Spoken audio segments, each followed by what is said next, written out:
Listeners, it's your boy Marcus, back and black, and today we doing another Motivational Wednesday. Motivational what? Motivational who? Motivational Wednesday, fools. Get ready. Now look, we gotta get this motivation in every day, every week. I do Motivational Wednesdays just to remind you, just in case you get too busy in the hustle and bustle of the week. Mondays you're busy, Tuesdays you're busy, by Wednesday you're thinking about moving out to the woods because you don't want to work no more because the corporate world is BS, and you are correct. But now let's get that motivation back into you so that you don't wind up a crazy person wandering the streets, blaming everybody for your mistakes and becoming a domestic terrorist like a lot of people are doing right now. So don't do that. Get your motivation on. Mind your business, stay on your business, and work your grind. This video starting in 3, 2, 1, run it.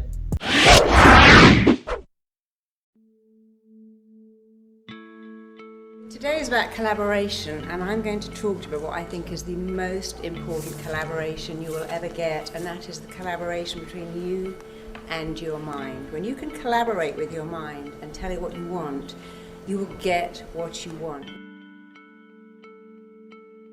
What I believe is you need to know 4 things about your mind, and if you put these 4 things into practice, you will have success across the board at every level. So let me tell you what these 4 things are about your mind.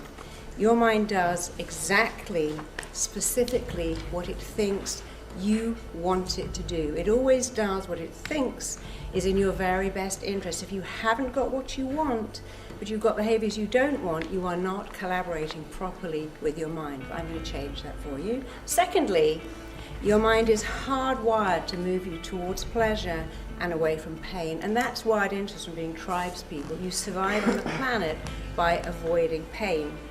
Thirdly, the way you feel about everything all the time is only down to 2 things: the pictures you make in your head and the words you say to yourself. And fourthly, your mind loves what is familiar. It is programmed to keep going over and over again for what is familiar. If you want to succeed at any level, you have got to make what is familiar unfamiliar and what is unfamiliar familiar. So let's start with 1. Your mind does what it really thinks you want it to do. It's always acting in your own interests. And your mind listens all the time to your language. It works out what you're doing and feeling by the words you're using. So if you say, "These exams are killing me, I'm dying under this paperwork, my boss is a nightmare, I'm overwhelmed, I can't cope with the stress." When you say, "I'm dying under the pressure, this workload is killing me," you are telling your mind you don't want to do it. And if your mind thinks you don't want to do it, guess what? It will encourage you to procrastinate, bunk off, and not apply yourself.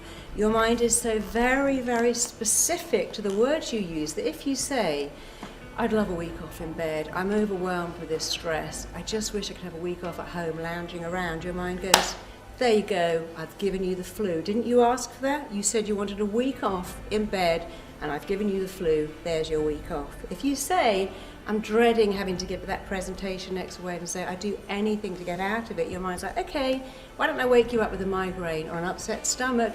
There's your get out of the presentation behavior. And that sounds a little silly, but that is how your mind works. So I worked with a footballer who came from nowhere. He was playing for not any division team, and he went straight into the Premier League. And he wasn't very tall, and he said, I feel daunted because I'm not tall. And I said, okay, so imagine you're Maradona. Do you think Maradona says that when he goes on the pitch? "I don't feel tall enough"? Of course he doesn't. Do you think Michael Owen does that? You have to change your thinking and change your words, because the pictures you make in your head and the words you say to yourself will change everything. That's all you have to do. Arnold Schwarzenegger said, "Modesty is not a word that applies to me in any way at all. I hope it never, ever does." And I love that. And Muhammad Ali said, "It's people's fear that stops them taking on challenges." I told myself I was the greatest before I even was. I believed in myself. And then guess what? I became the greatest. So what a concept. He told himself he was the best, and he became the best. But he didn't just go, "Yeah, I'm the greatest me." He trained, he worked out, he was disciplined, he believed he was the best. And I worked with the top of their game, top CEOs, top actors, top everything, top rock stars. They all have to tell themselves they are the best, because what's the opposite of that? Oh, I'm just average, I'm not really good enough, I can't really do this, it's too hard, it requires too much commitment. I just showed you whatever you tell your mind it believes. So tell it better things. First you make your beliefs, and then your beliefs make you. And if you believe in yourself, other people will believe in you too.